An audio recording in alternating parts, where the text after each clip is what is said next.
Hey guys, it's Kevin again. This is my review for Glee Season 6, Episode 7, Transitioning. And this episode was by far the best episode of the season.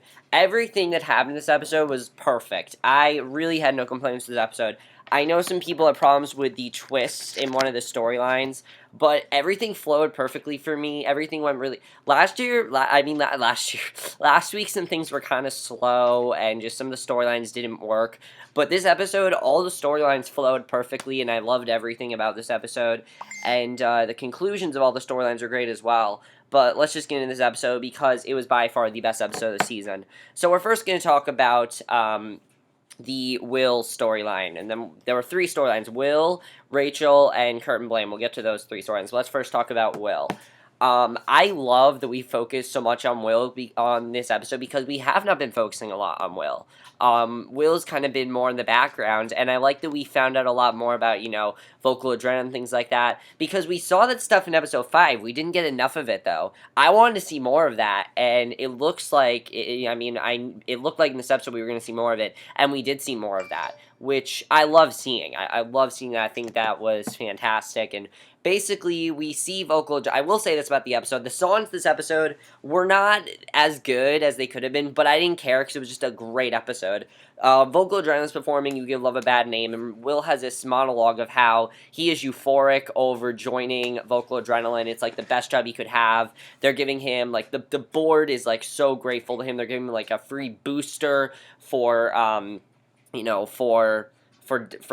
for Danny and everything. They're giving him, like, the paychecks are really good. Everything's really good. We saw Emma again, which was great to see, and him and Emma are talking about, and she's talking about how she doesn't know if he should be using the booster because she doesn't know if it's clean, and that was such a great way to get reintroduced to Emma because we haven't seen Emma since Season 5, Episode 15, so it was great to see Emma again. It was awesome to see that, and I love that. Actually, it was Season 5, Episode 10, I believe, something like that. But it was great to see her again. I absolutely loved seeing Emma again because we haven't seen her since then. She is not a central part of the show, but she is a central part of Will's life. So I like that we saw that, and I hope that is not the last time we see her. I definitely want to see her again in the finale because the finale we kind of have to. If we're gonna focus on Will, we need to see her again. Basically, Will is having a big, hard time, though, with Vocal Adrenaline. He thinks it's really good and everything, but then we see that Vocal Adrenaline, we see, Will and Rachel are very upset at Vocal Adrenaline because they egged them. Sort of like a throwback to Season 1, sort of. Blaine and Rachel are both extremely upset because they egged them and everything. It was so funny to watch as well. I don't like the episode where they egg Rachel, so it was actually funny here to see that happen. So Will is pissed at them. He does not want them to continue doing this. He wants to give them a lesson about tolerance and how important it is. And I think I agree with Will, even though it's important to win, tolerance is what's most important, to lay the law down and respect the other teams, because that's what New Directions always did. They always respected the other teams. While they had competition, they always respected them. And Vocal Adrenaline is just being extremely disrespectful. And Unique comes back, and Will gives them this example of Same Love. They kind of ruined the song, but I didn't care. I thought it was very well done the way they did this. Vocal Adrenaline, not even getting through them. Clint, the guy that's running it, Clint, of course, the leader, doesn't give a shit about this. He cares about winning, and that's what matters to them, is winning. They don't care about listening to this song. They care about winning, because in their mind, that's what matters, is winning. And it was kind of sad to see, but that's how they think. That's what they think matters, is winning. So to them, that's all they care about, is just win, win, win. So that's what's going on there. So obviously there's a big problem there, and it gets worse when we see that Coach Beiste has returned from I shall say his transgender operation. He's now being called Sheldon Beiste.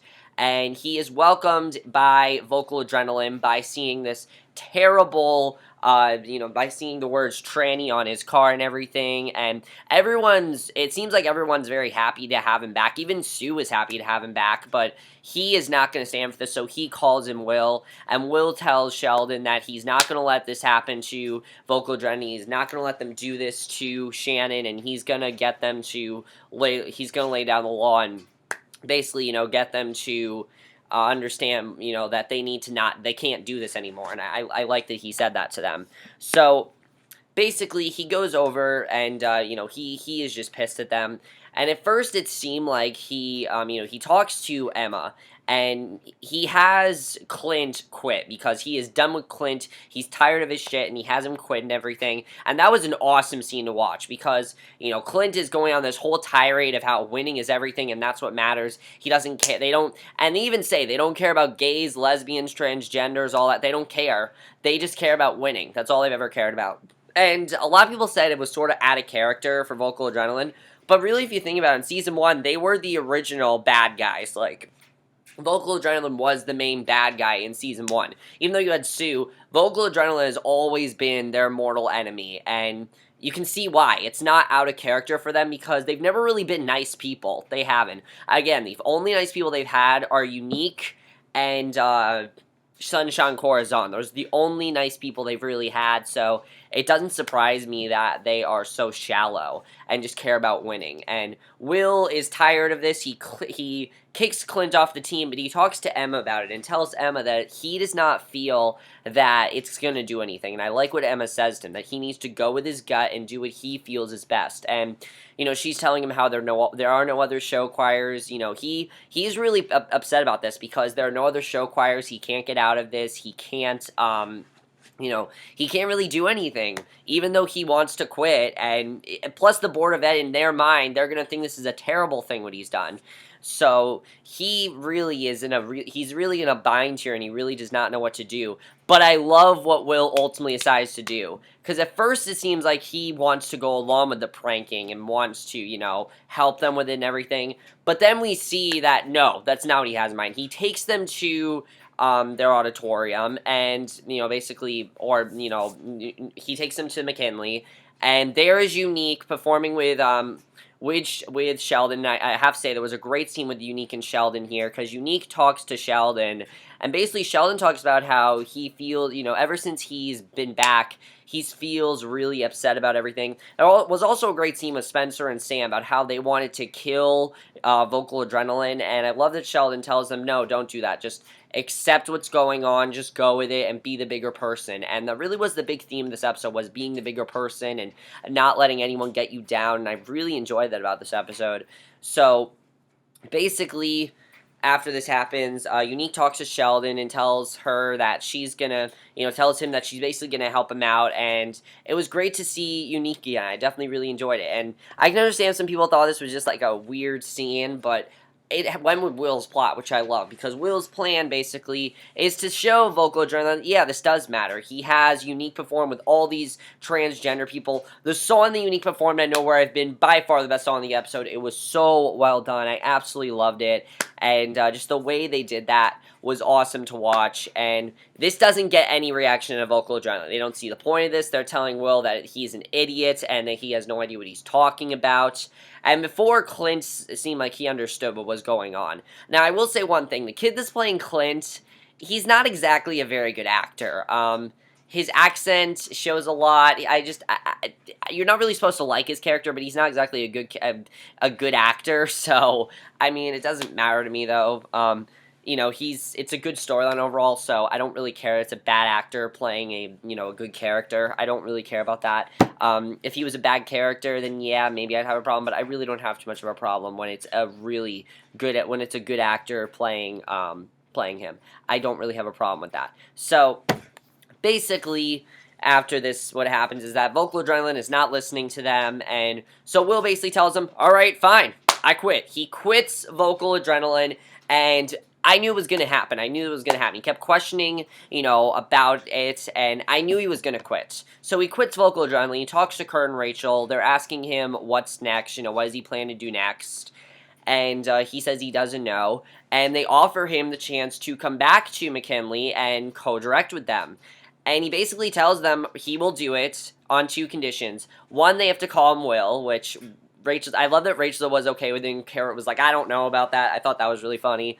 2, they have to make all the creative decisions. They have to do that while he gives the lessons, and he talks about what the lesson's going to be. And the episode basically ends with them talking about what the next lesson's going to be, and that was an awesome way to end the episode. I gotta say, it was a great way to end the episode. And so Will is back teaching at McKinley, where he should be teaching, and I absolutely love that. So Rachel and Kurt are there too, and he basically tells them that they should get to know each one of the kids because they will become your best friends. Great line. Kind of cheesy, but great line there, and I definitely really enjoyed that. So Will's storyline, absolutely loved it, and I also really like seeing Sheldon Beiste. I didn't know how they were going to handle that, but they handled it in such a subtle way that I really didn't care. So let's go. I really didn't care that. I know some people felt that storyline was kind of forced, but for me, it's working because it really got the message across perfectly. So let's get into Rachel. Rachel's storyline, I thought was very well done. A lot of people didn't like it, but I thought it was very well done because it felt the most like a final season. It really did. So Rachel is, she wakes up in her house, and Sam is talking to her and everything. She talks about how she heard some drilling because they have sold her house, and apparently this has been going on for a while. She's been scaring people away, though. I found it hilarious that she's been scaring people away. But she basically, Sam tells her that she has to face this. And I gotta say, this was the best we've seen Sam in the season so far, definitely. As I've said, Sam's been kind of written as a dumb character, but this is the best we've seen him, definitely. And the Sam and Rachel we saw tonight, that's how Sam and Rachel should be portrayed, definitely. Sam's trying to convince Rachel to basically that she needs to accept that her house is going to be gone. He has a whole meeting with everyone, and I love that Kitty was joking about transitioning. That was hilarious. That's just typical Kitty. I love that. And basically he talks about how they're going to throw this party for Rachel in her basement, and the assignment was supposed to be songs, basically the Glee Club meeting. The songs were they're giving Glee Club meeting to everyone, and the assignment was supposed to be songs from Ohio, or people from Ohio, and then Kurt changes it abruptly and tells her that sometimes life gives you a curveball and you gotta embrace it. And there's this thing called the Wheel of Musical Fortune. And I love Madison's line where she's like, this is all about Rachel, isn't it? Because that's exactly what everybody's thinking, is that it's all about Rachel. For me, though, no, it's not all about Rachel. Just because this episode had a plot about Rachel does not mean this episode was all about Rachel. It was all about transitioning. Will transitioned to new directions. Rachel's transitioning to, having her house gone, having her childhood home gone, and it means a lot to her, and I like that we saw how much her childhood home means to her, because it really does mean a lot to her. So they have this thing called the Wheel of Musical Fortune, where they're all going to have duets. I'll get more into this when we get into Kurt and Blaine's plot, but the Wheel of Musical Fortune, different pairs get and everything, and then we go to Rachel's house for the most part, Rachel's house, and, basically, I love seeing I love seeing this plot, because one of the things I loved about this was that they were just having, it kind of reminded me of a throwback to the prom episodes, because, and the episode I do, because if you remember in those episodes, it was just them having fun on the dance floor, and that's what this was. It was fun to see them on the dance floor, just people on the dance floor having a good time. It really was just that, because they're so stylized into so much choreography and stuff like that, that it was fun to see them kick back a little and just have a fun time, and I like that. So basically, Mercedes and Roderick sing All About That Bass, which was a pretty awesome performance. I love seeing Madison and Jane dancing. That was awesome to see. Mason juggling was pretty awesome as well. And I thought it was overall a really good performance. So Rachel takes Sam upstairs, and I thought they were going to end up having sex, which I'll talk about that. But the Rachel and Sam that we see in the scene, this is how Rachel and Sam should be portrayed. I'm just going to say right now, I love the way they portrayed the relationship in this episode. The way they portrayed it in this episode is how they should portray it all the time. And if this is what they want to do with Rachel and Sam, fine. I am for it. I have to say, this episode, I said it's going to take me a lot to get me to root for these two. This episode did it. This episode got me to root for them, and I really do love them in this episode, because Rachel shows Sam her room, and he sees that she hasn't gotten rid of anything. Everything else is in boxes, but there's this memory wall, and it's all the memories of McKinley and things that mattered to her. Because, all of that, it matters a lot to her. I mean, all those championships, all of the Glee Club meetings, her whole life is there for the most part. Well, the most important parts of her life. Her whole life is there, and she doesn't want to get rid of any of it. And it's such a well done scene. And, Sam tells her how, he understands why she doesn't want to get rid of it. And they're joking around and everything. And they end up kissing and having sex. And I just went with it. I thought it was a very well done scene. I definitely really enjoyed it. So overall, Rachel and Sam basically get together in this episode. And I like that we finally established what they were. Were they friends? Were they something more? No, they're officially together. And I love that because they should be together. I really do like these two together. Now, do I want them together for the rest of the show? No, I don't. And I think I think this is going to be a few episodes thing, and then they're going to split up. But I do like them together. And Rachel can be with whoever she wants to be. I'm going to say that right now. Rachel can be with whoever she wants to be. If she wants to be with Sam, let her be with Sam. Let's not get upset about this. Let's see how they portray it. Because I know a lot of people hate Sam Scholl.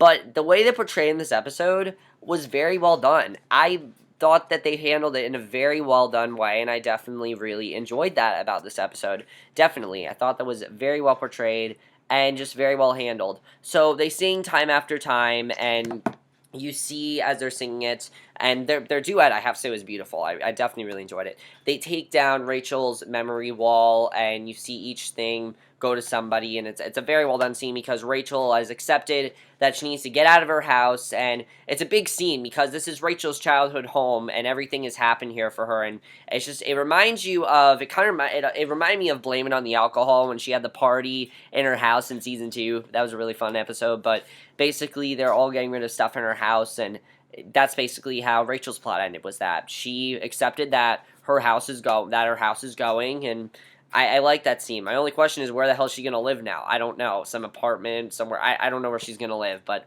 they didn't really establish that, but I didn't really care because what mattered is that she has accepted that she needs to get rid of her, she needs to get out of her house, and basically it's going to be sold. And just that was a great scene. Her plot was very well handled. And finally, we have to talk about Kurt and Blaine. Kurt and Blaine, this is by far the biggest stuff Kurt and Blaine has had this season.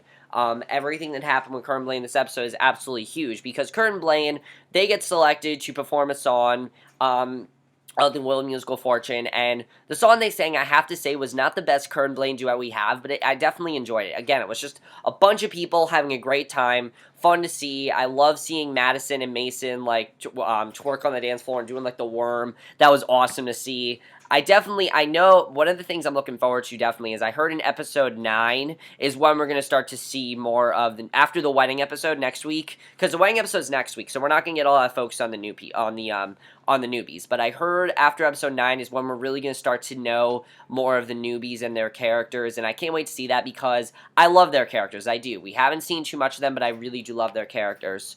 So Blaine and Kurt are talking, and basically they're talking about what's going on and everything and how this is going to end. And Blaine was talking about how Dave felt very jealous and he didn't know if he really wanted to perform with her because Dave would feel very jealous about it.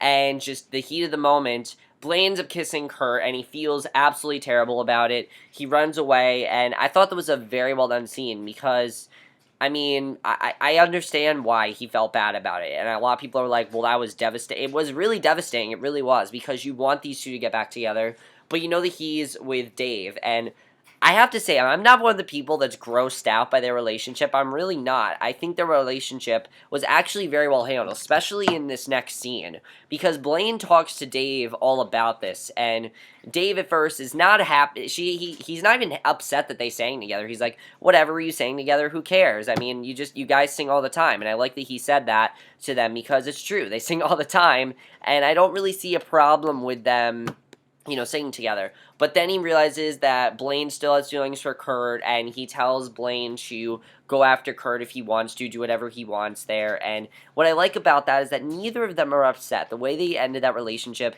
it did not end in heartbreak. They both were happy for each other, and I like that. I like that they were happy for each other, because they should be happy for each other. And I definitely thought that was a very well done scene, and I overall really enjoyed that. Definitely, I thought that was really good. So, overall, I really enjoyed that scene, and I definitely enjoyed what ended up happening in that scene. Really good stuff there, and just really, really enjoyed that. So Blaine goes back to Kurt, and this is extremely devastating. Kurt and Walter are apparently dating now. Now, I don't think they're dating, they're just friends, but Rachel claims they're going on a double date because Walter loves old musicals like Rachel does, and basically Blaine feels really upset about this, but I like it being Blaine chasing after Kurt and realizing that Kurt's now with someone, because what happened with Kurt just happened, what happened to Kurt just happened to Blaine, and you had to see it coming. You had to see it coming, and it's you feel bad for Blaine because of what happened, but overall, I thought that was a very well done scene. They're definitely going to fix that relationship because I know they're supposed to get married in the next episode. But overall, guys, that was all the plot. Now, how do I feel about Kurt and Walter? I think they're just friends. I really do. I don't think they're actually going out. If they are, whatever. A little weird, but if they are going out, I'd like some further explanation of why they're going out and just things like that. That's really all I need. I don't really want these two together, as more do I want them as friends. I think they're very good as friends, but I don't really want them together. So, that was basically the episode. I have to say it was a pretty solid episode.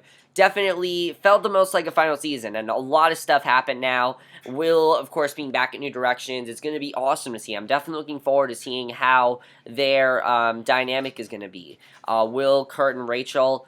I definitely feel like Kurt and Rachel are going to leave now because they don't really need to be there, but I think they want to be there just to see how these kids go, how they go through sectionals and things like that. I definitely feel like by the end of the show, they're going to not be coaching New Directions anymore because that's not what they want to do. Remember, Rachel said she's doing this till she knows that that the New Directions is going to, stay and not get disbanded. And I thought that was a very well done scene as well. I gotta say, I love Sue in this episode as well. She kicks out vocal adrenaline in the funniest way ever, and I love that with Sue. I love that she wasn't going after New Directions. I feel like that whole thing is over as well, which I loved. And I'm definitely looking forward to seeing their dynamic, though. Will and Sue, how they're going to be now that Will is back coaching New Directions. One of the things he said to Kurt and Rachel that he's looking forward to seeing how Sue's going to react to this, which I'm looking forward to as well. I definitely want to see how Sue reacts to this because I don't know how she's going to take this, but at the same time, it's going to be very funny to see. Rachel and Sam, I like that they are together now. I do. I think that it's taken me a little while to get used to them, but after this episode, yeah, I'm all for it. If they want to get together, let them get together. I don't see a problem with it. Everyone's like, why are they together? We shouldn't be together. Like, I don't see a problem. I genuinely think that these two have some pretty good chemistry. And again, I feel like it should only be a few episodes, but I definitely feel like I like them together, and Kurt and Blaine are definitely getting back together. Definitely. Kurt and Walter, there's no way they are dating because they even said that they are just friends. And I know for a fact that they're just friends, and I hope that's true because if Kurt's really dating Walter and he's really that desperate, I mean, he's definitely going to go back to Blaine. You know he is because I know that he is going back to Blaine. I know for a fact that Kurt would not date Walter. I just know that. That's totally out of character for Kurt, and that just doesn't seem like something Kurt would do. I don't think he would do that. But overall, guys, this is my review of this episode. Also, I love seeing Sheldon and Unique. Their bonding was great to see. And seeing Shannon turn into Sheldon was a great arc, definitely. And do I think it's the end of her arc? No, I definitely feel like there's going to be more there. But we'll see what happens. Next week is Santana and Brittany's wedding. And apparently Mike and Tina's. Because Tina's going to get married to Mike all of a sudden, which is kind of strange. And I know Kurt and Blaine are supposed to get married next week as well. But next week, I'm definitely looking forward to. It's going to be a lot of fun to see. I can't wait for next week's episode. Let me know what you guys saw this episode overall. Overall, guys, I thought this was the best episode of the season. And I will see you guys in my next video, which will be for another movie review. So I will see you guys for that. Okay, bye.